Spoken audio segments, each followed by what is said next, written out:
Tailoring అని దాంట్లో అయినా 3000, 4000, 5000 అలా ఉంటాయి. ఇప్పుడు మీకు మినిమం ఛార్జెస్ పెట్టారు, ఎందుకంటే అందరికి అందుబాటులో ఉండాలి. అందరు అందుబాటులో ఉండాలంటే మీరు అందరూ ముందుకు రావాలి.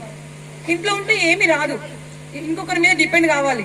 ఇంకొకరి మీద అమ్మ గాని, అన్న గాని, నాన్న గాని అందరు ఇస్తారా? ఇవ్వలేరు. మనం అడగడానికి కూడా మనకి ఇన్సల్ట్ అనిపిస్తుంది. ఫ్యూచర్ లో కూడా మనకి ధైర్యం అనేది గట్టిగా ఉండాలి.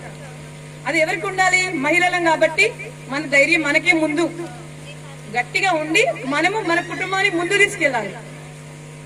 అలా మీకు అర్థమవుతుందో లేదో తెలుగులో నాకు అర్థం కావట్లేదు, కానీ ముందుకెళ్ళాలి. ఒక కుటుంబంలో ఒక తండ్రి బాధ్యత మోయడం చాలా ఎంత కష్టమో, ఒక అన్న మోయడం ఎంత కష్టమో, అలాంటిది సొసైటీలో ఇంతమందిని బాధ్యతగా మోస్తూ ఇంతమందికి సపోర్ట్ ఇస్తున్నప్పుడు మీరందరూ అతని సపోర్ట్ తీసుకొని మీరందరూ ముందుకెళ్ళి అతని పేరు నిలబెట్టాలని నేను అతనికి హృదయపూర్వకంగా నేను మనస్ఫూర్తిగా, ఎందుకంటే సొంత తమ్ముళ్ళగా భావిస్తున్నానండి. ప్రతి ఒక్కరికి స్పెషల్ గా ధన్యవాదాలు చెప్తున్నాను.